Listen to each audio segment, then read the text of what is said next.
नमो बुद्धाय, जय भीम, जय भारत, जय संविधान, जोहार साथियों, आज माननीय सर्वोच्च न्यायालय का एक जजमेंट आया है और उस जजमेंट में उन्होंने सरकार के एससी एसटी के रिजर्वेशन में जो कैटेगराइजेशन करने का, क्लासिफिकेशन करने का जो निर्णय था उसको जायज ठहरा दिया। तो क्या आप जानते हैं इससे एससी एसटी को कितना बड़ा नुकसान होने वाला है?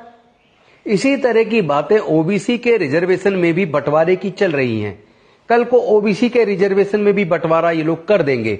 यानी एससी एसटी ओबीसी समाज, जिसको हम बहुजन समाज कहते हैं, उस समाज को ये लोग टुकड़े टुकड़े में बांट देंगे और लगातार उनका इससे बहुत भारी नुकसान होने वाला है। हो सकता है जो लोग विस्तृत रूप से गहराई से ना सोच सकते हों, वो लोग इसके असर के बारे में ना जान पाए, लेकिन इसका बहुत गहरा असर होने वाला है, बहुत भारी नुकसान होने वाला है। इसका विरोध करना होगा। सर्वोच्च न्यायालय का जजमेंट है, लेकिन निर्णय तो सरकार का है। मैं पूछना चाहता हूं, क्या केंद्र की सरकार ईडब्ल्यूएस का, जो जनरल कैटेगरी को ईडब्ल्यूएस के नाम पर रिजर्वेशन दिया गया है, क्या केंद्र की सरकार उसको भी क्लासिफिकेशन करेगी? क्या उसमें भी कैटेगराइजेशन करेगी? क्या उसमें भी बंटवारा करेगी? उसको जवाब देना चाहिए। एक तरफ भारतीय जनता पार्टी और उनके नेता जाति पूछ रहे हैं, दूसरी तरफ धर्म और जाति के नाम पर नफरत फैला रहे हैं, और तीसरी तरफ अंधविश्वास और पाखंडवाद को बढ़ावा दे रहे हैं। और ये जो दलित, पिछड़े, आदिवासी समाज के लोग लोग हैं, वो बटे हुए हैं। वो लोग अपना नफा नुकसान नहीं समझ पा रहे हैं।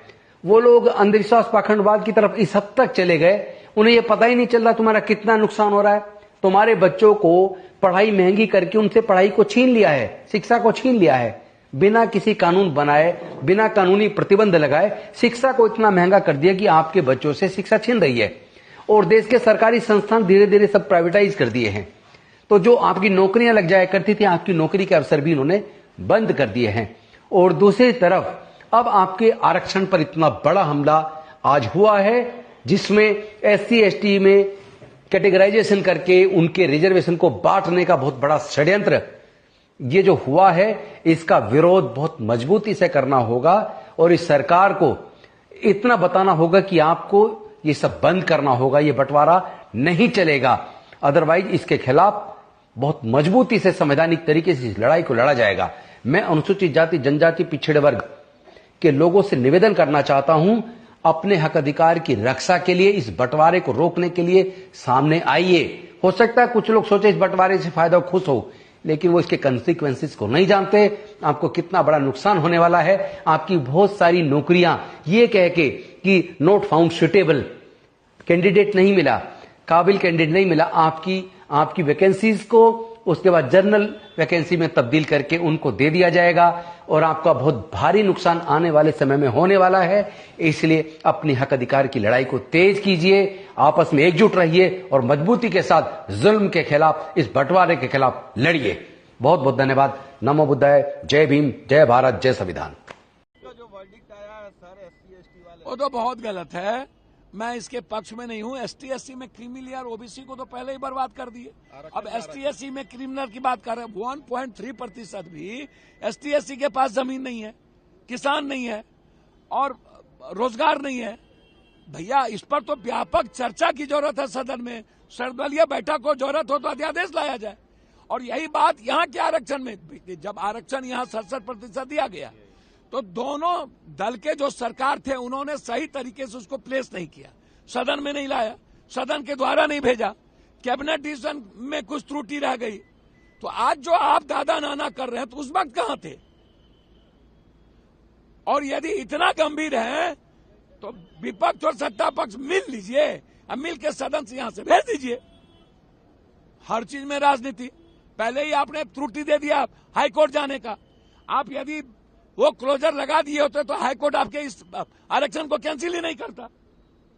शुरू के दौर से ही ये मानना है कि राष्ट्रीय जनता दल जो है सर्वोच्च न्यायालय के अनुसूचित जाति और जनजाति के आरक्षण के वर्गीकरण के पक्ष में नहीं है। और ये निर्णय 1932 के पुनः पैक्ट और संविधान के मूल भावनाओं के खिलाफ हम लोग इसको मानते हैं। ये साफ बात है। आरक्षण जो दलितों को, आदिवासियों को जो दिया गया था, इसमें क्रीमी लेयर का क्या मामला है? इसमें आर्थिक तौर पे तो था ही नहीं। बाबा साहब अंबेडकर ने इसलिए आरक्षण दिया था जो सदियों से या अभी भी जो भेदभाव, ऊंच नीच, छुआछूत, जो डिस्क्रिमिनेशन जो चल रहा था, उसको पाटने के लिए ये आरक्षण है। तो इसको तो आर्थिक तौर पे ये आया कहां से मामला? तो ये पूरी तरीके से हम लोग जो है इसके पक्ष में नहीं है वर्गीकरण को लेकर के। ये आर्थिक तौर पे नहीं है। अगर आर्थिक तौर पे ही आपको न्याय दिलाना है तो आप नौकरी दीजिए सबको। क्यों नहीं देते नौकरी? नौकरी की बात क्यों नहीं करते? कितने लैंडलॉर्ड हैं, कितने कम परसेंट, कितना लैंड किसके पास है? सबके पास है। आंकड़ा सबके सामने सार्वजनिक है, ये डिस्ट्रीब्यूट कर दो। लेकिन आज भी ऐसा देखा गया है, हम लोग देखते हैं कि दलितों की किस तरह से पिटाई की जाती है। जब शादी में घोड़ी पे नहीं बैठने दिया जाता, पूजा पाठ नहीं करने दिया जाता। दलितों और आदिवासियों को तो छोड़ो, अखिलेश यादव जी मंदिर जाते उसको भी धोया जाता है। जीतन राम मांझी यहां मंदिर गए तो उसको धोया गया। तो ये जो भेदभाव, ऊंच नीच, छुआछूत, कोई जो है अनुसूचित जाति और जनजाति का मालिक ना बने, उसका वो ना बने। दलित, आदिवासी अपना भला स्वयं जानते हैं, अपना निर्णय वो खुद करना जानते हैं। इसलिए हम लोग पूरी तरीके से जो है केंद्र सरकार से हम चाहते हैं कि अध्यादेश ला करके जो विसंगति है उसको दूर किया जाए इस मामले में। और इसमें क्यों नहीं अध्यादेश लाया जा सकता? जब केंद्र सरकार SC/ST एक्ट को लेकर के अध्यादेश ला सकती है तो इस मामले में अध्यादेश क्यों नहीं लाया जा रहा? तो हम लोग तो चाहेंगे कि एनडीए की जो सरकार है इसमें अध्यादेश ला करके विसंगतियों को जो है दूर किया जाए। तो सुप्रीम कोर्ट है वो संविधान का जो सर्वोच्च व्याख्याता है। और आज भी आरक्षण की जो बात है, आरक्षण वो एक गरीबी उन्मूलन कार्यक्रम नहीं है। आरक्षण जो है वो हमारा एक प्रतिनिधित्व की बात है और ये बातें आनी चाहिए। तो प्रदर्शन और प्रदर्शन के मकसद को लेकर तमाम सवाल हैं और इस पर सियासत भी जारी है। दलित संगठनों ने भारत बंद भी बुलाया है। सुबह 6 बजे से शाम 4 बजे तक भारत बंद रहेगा। बंद का असर कहां कहां पड़ेगा, अब आपको ये बताते हैं। ये जानकारी आपके लिए बहुत जरूरी है। बंद की वजह से सार्वजनिक परिवहन सेवा पर असर पड़ सकता है। हालांकि बंद के दौरान छात्र छात्राओं को किसी तरह की दिक्कत न होने देने का वादा किया है। सभी स्कूल खुले रहेंगे। इसके अलावा आपको बता दें कि गांवों में दुकानें बंद रहने का अनुमान है, लेकिन दवाइयों की सभी दुकानें खुली रहेंगी। इन्हें बंद करने का कोई इरादा नहीं है। भारत बंद में शामिल संगठनों ने साफ किया है कि सुबह से ही सब्जी और अनाज की सप्लाई बंद रहेगी, लेकिन इमरजेंसी सेवाओं पर कोई असर नहीं पड़ेगा। एम्बुलेंस भी चलती रहेंगी। जय भीम। बाबा साहब के बच्चों, भीम दीवानों, 21 अगस्त को संपूर्ण भारत बंद करो या मरो। इसके अलावा आपके पास कोई विकल्प शेष नहीं है। हमारी एकता से मोदी सरकार घबरा गई है और हम बहुजनों में फूट डालने की तैयारी कर ली गई है।